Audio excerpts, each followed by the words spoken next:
परिवार विश्वास पर चलते हैं, पति पत्नी का संबंध विश्वास पर है।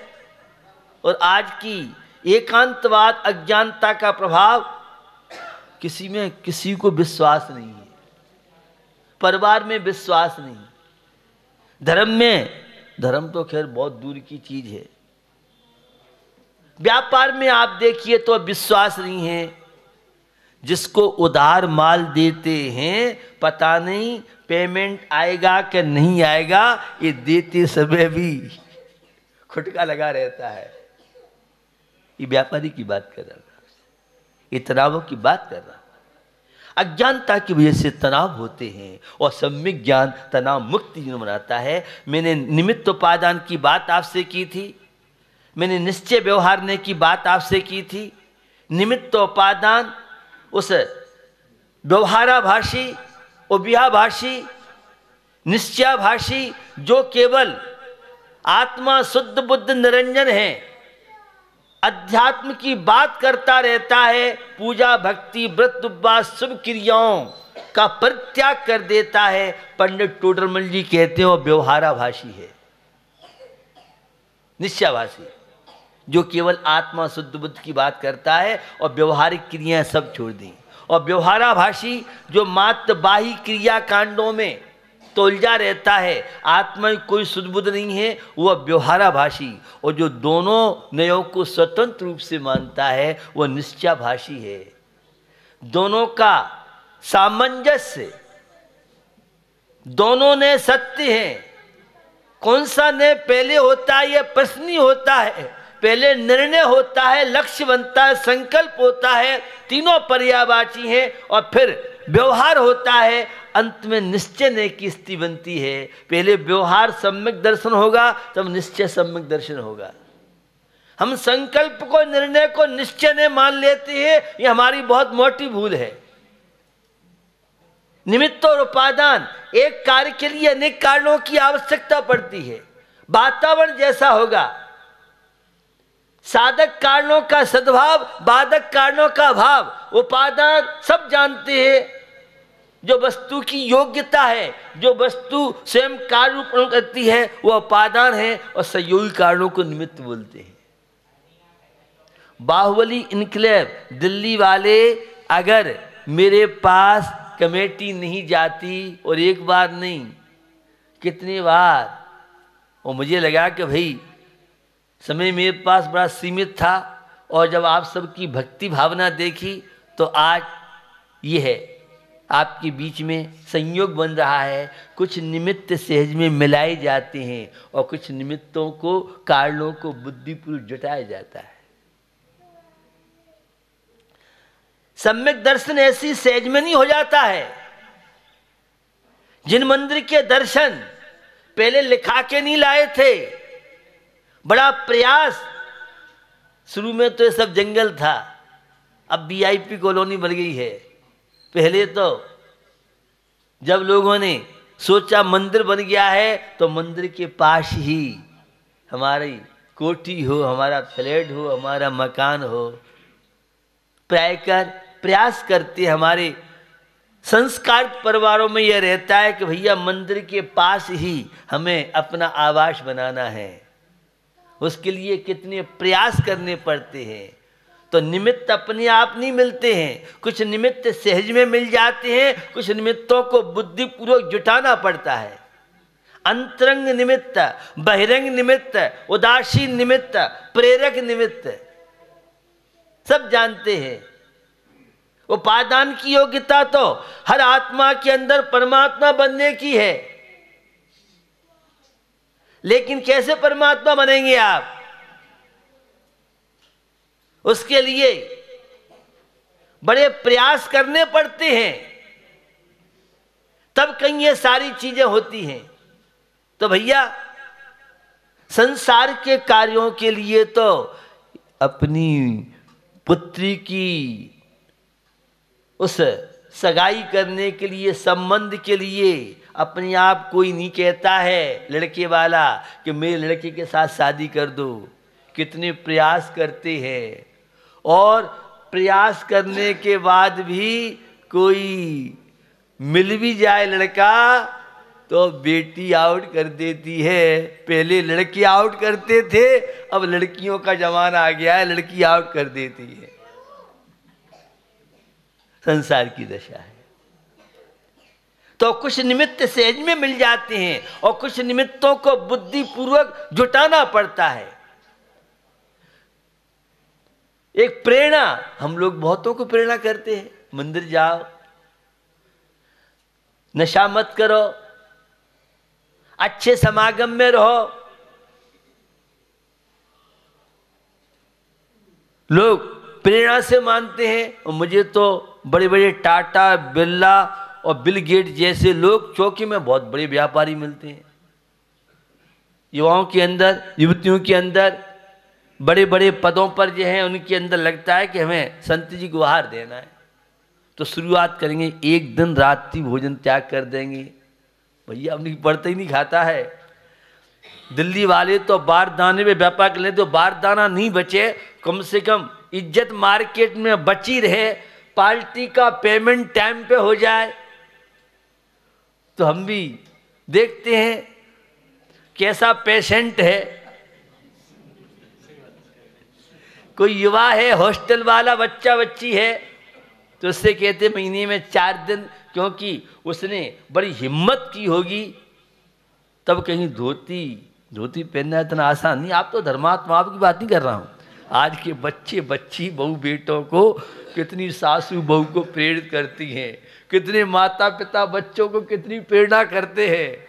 आज तो चौका लगाए खड़ा तो हो जाए परिग्रहण के लिए, या महाराज कॉलोनी में आए हैं तो कम से कम महाराज के पास जाएगा तो एक आध नियम लेगा, और नियम लेगा तो संस्कार परिवार के बने रहेंगे। समझदार माता पिता प्रयास करते हैं। अगर संस्कारित संतान है तो सब कुछ है, और संस्कार विहीन संतान है, धर्म विहीन संतान है तो घर नरक बन जाता है। घर को स्वर्ग बनाना, नरक बनाना हमारे आपके हाथ में है। यह कहना तो आसान है, पुण्य पाप मिल दो पाए न बेड़ी डारी, तन कारागृह मार मोहि दियो दुख भारी। भैया पुण्य पाप निश्चय ने से दोनों एक हैं, व्यवहार ने से दोनों के कार्य अलग, दोनों के कारण अलग। पाप कर्म का उदय होता तो धर्म सभा में नहीं आते, आप मंदिर में नहीं जाते। मुंद्राज के द्वारे पे परिग्रहण करने की भावना, अपने द्वारे पे परिग्रहण करना बहुत कठिन कार्य होता है। बड़ी मानसिकता और पुण्यशाली जो होती हैं वे ही। मैं ऋषभ विहार 2 दिन था, 13 14 द्वारों पे परिग्रहण, आहार देने वालों की इतनी भीड़ कि एक बार के बाद दोबारा नंबर। और कैलाश नगर में थे तो मुझे बताते 1.5 से 2 से पता नहीं कितने लोग आहार देने वाले, कितने आहार दे गए। और ज़्यादा भीड़ होती है तो एक बार के बाद हम कहते भैया बहुत भीड़ है, आज एक बार ही नंबर आएगा तुम्हारा। लेकिन जितने समय तक वो आहार देख रहा है, आहार की अनुमोदना कर रहा है, कितने भी तनाव हो, टेंशन हो, लेकिन उस आहार की बेला में बहुत कुछ व्यक्ति अपने आप को हल्का महसूस करता है। आप देखते हैं सुबह शाम, आपके यहाँ तो वर्षा हुआ, आप तो सब परिचित हैं, सब चीज़ें आपके लिए कोई नई नहीं है। जो युवा मंदिर नहीं जाते हैं और वे युवा सुबह जो 9-10 बजे सो के उठते हैं, और वे भी 6-7 बजे महाराज के साथ, चाहे सर्दी हो चाहे बारिश हो, और सैकड़ों की संख्या में ये संस्कार जो बनते हैं, ये संस्कार जीवन के अंतिम क्षण तक बने रहते हैं। पंचगण प्रतिष्ठा महोत्सव तो हमेशा होते रहते हैं, लेकिन जन्म कल्याणक तक तो भीड़ देखने मिलती है। मैंने कैलाश नगर दिल्ली में देखा कि तप कल्याण में पांडाल फुल, और जितने पांडाल के अंदर उतने बाहर। ज्ञान कल्याण में तो गिने चुने लोग रह जाते हैं, लेकिन ज्ञान कल्याणक में और मोक्ष कल्याणक में सुबह 8:30 का टाइम था और पांडार फुल हाउस, अन्यथा हम रहते हैं, पंडित रहते हैं और इंद्राणी रहते हैं, बाकी के सब। तो लोगों की आवाज थी कि भाई एक दिन भीड़ हो जाए, एक छाक भीड़ हो जाए, लेकिन दिनों दिन वह भीड़ बढ़ती चली गई। तो ये श्रद्धा आस्था भावना युवा युवती के अंदर जगना बहुत बड़ी बात है। तो निश्चित इसी श्रद्धा आस्था के लिए जितनी गहरी श्रद्धा आस्था समर्पण जीवन में होगा, तो मैं प्रेरक निमित्त की बात कर रहा हूं। प्रेरणा करते हैं, मंदिर में जाओ। पहले हमारे यहाँ परंपरा थी, गली मोहल्ले में महिलाएं काकी कहलाती थी, दादी कहलाती थी, और कोई बहू कन्या मंदिर नहीं दिखी तो टोक देती थी। मुझे घटना याद आ गई। शाहू अशोक जी टाइम्स ऑफ इंडिया ये घटना बताई। हरकचंद जी पांड्या ने, मैं रांची मेरा प्रवास था, और आपको सबको ज्ञात है साहू शांत प्रसाद जी भारत के 30 उद्योगपति माने जाते थे, धर्मात्मा थे। कोई भी ऐसा क्षेत्र नहीं था जहाँ साहू शांत प्रसाद जी की निशानी या उन्होंने वहाँ का विकास नहीं कराया हो। सराक क्षेत्र में भी 64 में साहू शांत प्रसाद जी ने वहाँ भी इंटरेस्ट लिया, कई मंदिर सराक क्षेत्र में उन्होंने बनवाए थे। तो क्या हुआ, उन्होंने कहा कि साहू शांत प्रसाद जी के जाने के बाद अशोक ने मना कर दिया। तो साहू शांत प्रसाद जी को अखिल भारतवर्षीय क्षेत्र कमेटी की और समाज के कार्यों में उन्होंने इंटरेस्ट लिया। एक बार मैं उनके घर पे गया, वहाँ कलकत्ता गया, साहू अशोक जी ने मुझे नाश्ता के लिए या लंच के लिए बुला लिया। तो साहू शांत प्रसाद जी की उनकी बड़ी गहरी दोस्ती थी। प्रकाश चंद्र सेठी जो गृह मंत्री रहे, उनके मुख्यमंत्री भी रहे, वो उनके समधी थे। तो अशोक जी ने बहुत सम्मान बहुमान देते थे। प्रेरणा की बात कर रहा हूं आपसे। तो जब पहुंचे तो डांट लगाई, तू कैसा साहू है, तेरे पिताजी का एक गौरव रहा है और तू समाज क्षमता है तेरे अंदर, तू समाज कार्यों में रुचि लेता है। साहू अशोक जी ने, बुजुर्ग थे, उनके पैर छुए, अब आज से जो मुझे आप सेवा दोगे मैं समाज कार्य में लगूंगा। और साहू अशोक जी ने जिम्मेदारी संभाली और सबको मालूम है आगे बात करने की आवश्यकता है। ये प्रेरणा की बात कर रहा हूँ, पता नहीं कौन सी प्रेरणा। पहले गरीब मोहल्ले में बड़े बूढ़े कहते थे पुरुष है कोई, मंदिर नहीं जाते हो?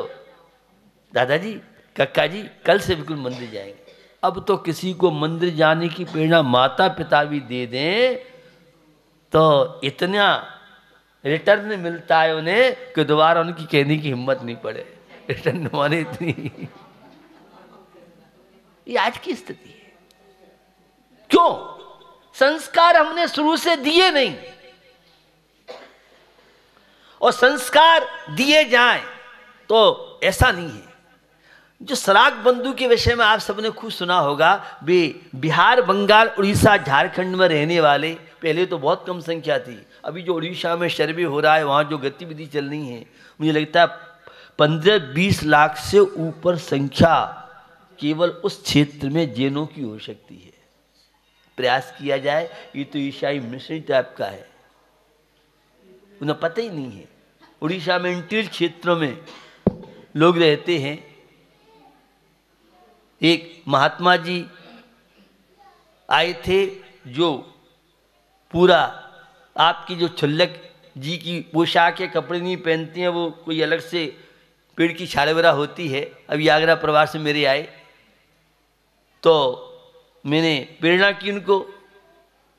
उस छत्तीसगढ़ के इंटीरियर क्षेत्र में जहाँ आतंकवादियों का वो है, मैंने प्रेरणा की कि वहाँ शाकाहार के प्रति, ये लोग बहुत शाकाहार के प्रति जागरूक।